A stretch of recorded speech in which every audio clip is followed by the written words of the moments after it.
Good evening, ladies and gentlemen. I've got one more roster review to do this evening, and it's for Royale with cheese. Look at the big brain on Brad. So I changed up the music. I found something that's more like something out of Mass Effect Andromeda, but it beats what I was listening to before. It was interesting. There was a drive-by by the Yeti, and now he's gone back downstairs to do cat stuff. But anyway, as you see here, just from the opening card, I mean, it's looking pretty good. We've got a G13 on the right there. Let's go ahead and look at by the gear here. At almost 1.6, we've got 9 G12s.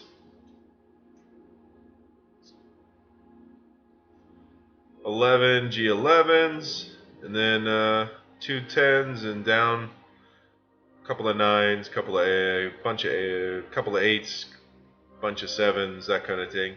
So it's a little bit flabby down here, but not too bad. I mean, look, you see lots of ones. That's good. That's good. Doesn't seem to have much gear on that Rogue One team for his Millennium Falcon, but I saw him sitting at 1, so it's got to be working out for him. Let's go and have a look-see here. We got a lot of Zetas going on.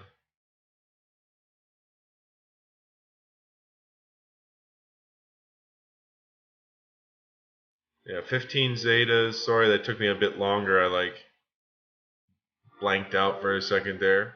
It's quite a lot of Zetas that we've got dealing with. Fastest tune is interesting.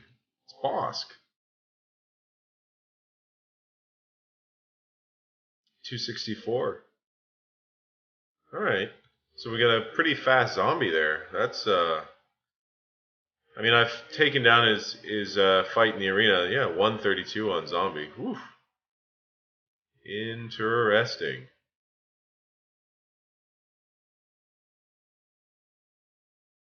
Though I know he doesn't use his Jedi Revan as a main attack, but I'm going to go ahead and just open up and say it should be a little bit faster than 101. That gives him, with the team, you should put him at 295 to start. I mean, it doesn't need to be your fastest speed set, but it'd be nice to get starting speed of around 300 on Revan so you can take advantage of most teams you're going to face, except all but the fastest Darth Revan teams, really. We can go ahead and nix that. Let's try to get into these factions. I'm going to, like with everybody, I'm going to walk right into his wheelhouse and just look at his sisters. Can't go wrong with that. That's about as that's a pretty complete sisters team. All in all, it's got all the Zetas needed for all the fun stuff. It's got Spirit up to G12. That's excellent. Look at that, +4, +4, +2. I mean,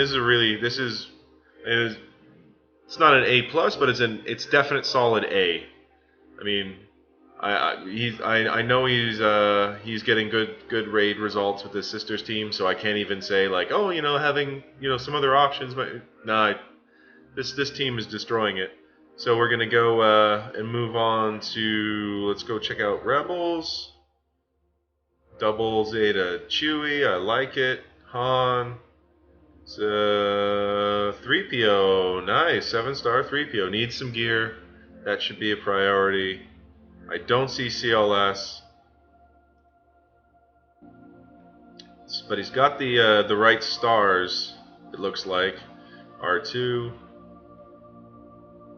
Yeah, it looks like he's got the right stars to make CLS a thing at the end of the month. That's good. That's a great team. Let's go have a look at his Jedi. I know this is his Jedi Revan he just got, and this is more of a newer team for him. Seeing 4 Jedi that I would really use in a team. Kenobi's too low. Obi-Wan at 9 is kind of too low as well. Ezra's not quite there yet. Hermit's got no gear on him. So I think there's a bit of a gap missing here. He needs to work on getting. I know it's just a gear slog, but if he can get Kenobi up to G11, G12, that would be ideal. Other than that, I think Ezra is a good choice. I myself have Ezra at G12. I don't really regret it. I just don't use him as much as I do. I use him in raids, and he can collect a lot of damage on some of these, on like H-Sith and the heroic tank raid. So we got some stuff going on there. Let's go look at his Sith Empire. Go see if he's got Bastila is underway, HK is underway. That's good. Old Republic,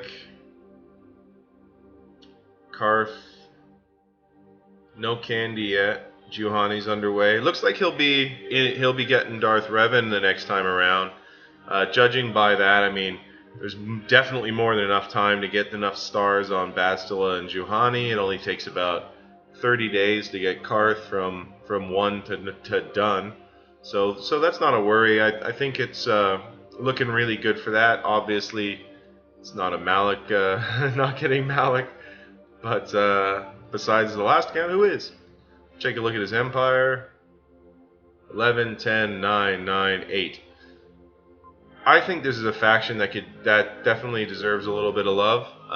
Empire early, especially Palpatine, is such a strong counter to stuff. And when you look at it now, the second time Padme comes around, you're going to have to be dealing with a lot of Padme teams. And to do that, I think Palpatine is their best bet. He seems to be a good counter to Padme, so I would recommend getting some gear on this Empire team, and start working on that to see if that can come and be a possible counter to Padme in the future for your Grand Arena Championship matchups. Bounty Hunters, we got 3 beauties, and then not quite there yet, but look, he's underway, so I'm imagining it'll be 10 and 10, and that's a pretty solid Bounty Hunters team. I wouldn't be upset with that. I mean, he's ahead of me on the old G12 on Boba there, but he's also got a good solid couple 100,000 on me there. So we're going to move, let's see, who else do I want to have a look at? Let's see if he's got anything going First Order style. No, not really, just G8 crew. Ewoks we know would be Dees. Wow, he got a 7-star 3C3PO with this. He must have had many of attempts. I'm pretty sure he said he did. Yeah, I'd love to see this team get a little bit more developed. You've spent a lot of resources, and you've got a lot of GP tied into these characters. I think even just getting to 11s across the board, it's not a huge gear sink, and I think it's the move. I'd go 12 on Elder, Wicket, and maybe Logray for sure, just for the days, for the damage, and for keeping him alive, because we need those revives. But all in all, I mean, he got C-3PO with three 9s, a 10, and 11. That's pretty excellent. So, maybe he knows some. I don't know. Galactic Republic, it doesn't look like he's close to having any of the characters for a Padme team or anything, but might not be important. Let's go to Separatists. It looks like he's working on Grievous. Got him 6 stars. That's good. Magnus at 6. Droideka's 5. 4. I mean, there's a lot of work here. There's more that can be done. I really like what I'm seeing. This is kind of like the big paws on a puppy kind of thing. So we can see that that's also going to happen. So we got the Darth Revan coming, and we got let's see, not much going on there. Rogue One, I'm surprised to see this way with his Millennium Falcon the way it is. Obviously, there's a lot of gear needs all over the place, but Cassian's not the hardest to star up, and I think getting these 3 to G8 just for a little bit of viability in the ship shard, I think it's worth the time and investment. He looks like he's probably getting close to Jin on getting that 7. He's got 5 there. That's good. See, there's not really much else I want to.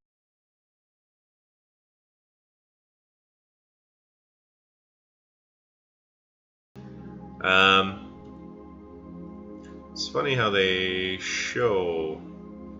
I mean, that's pretty solid right there. I mean, obviously, just keep working on those bounty hunter ships.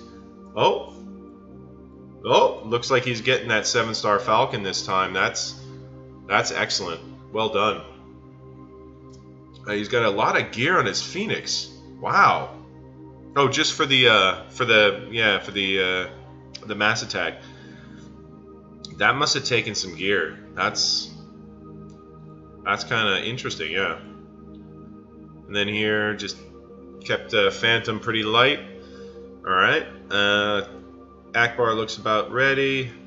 I know he's shifting away from or he has shifted away from using non-rebels, so that's not something to be really concerned about there. This Cassian's pretty low power. I definitely think this ship's going to need a little bit more oomph. I mean, he probably uses it, just knock the buffs off, and then get an attack from the Falcon and hope the Falcon brings somebody in. Or right now in his ship shard, that might be just enough. That might be all he needs. I'm assuming he's still using his Slave 1, which I wouldn't. I more likely would be willing to use something like a Taxi on a reinforcement, or maybe the Xanadu Blood for the synergy with the Hound's Tooth. But for the most part, I'd just be running as many Rebels as I can. Looks like these are just kept at really low gear. His Phantom is really low as well. Ezra, you know, with him being on the bomb, and then over here, Chopper, he gets his special ability can get some really great speed up and such for the whole team. And I think he's a real solid reinforcement, especially since he's invested on that there. But yeah, all in all, this is a pretty damn solid account, and I don't think he's going to have too many problems in the future. It looks like he's growing into the using his GP and stuff and shifting to the right places. You know, Grievous and Darth Revan, and apparently eventually Padme. These are all going to be the teams to get going forward, especially with the Separatists being a big part of the Geonosian territory battle. Ooh, a nest. But yeah, that's about all I've got to say about that. Doesn't look like there's any problems with mods. Doesn't look like there's any problems with general gear levels. I mean, he's got a great deal of 11s. That's good. We want to start seeing some more 12s, though. I'd like to see maybe over 10 for sure. 12s. I mean, 2 teams worth would be the move, really. So that means like Jolie and Yoda, and get that Jedi team rounded out. You've invested the 3 Zetas on Revan. You've got 3 G12 plus pieces on them. Yeah, it's a good idea to get him some companions that are on the same level, because that could be the pillars of a really great attack, really great defense. And then you can attack with your Night Sisters and take out just about anything besides Darth Revan and Padme, of course. But yeah, all in all, I like what I see here, and looks like he's moving in the right direction. So, if you like the video, subscribe, do all the fun stuff that I said. Give me a thumbs up or give me a thumbs down, and whatever, and have a good rest of your evening. Take care.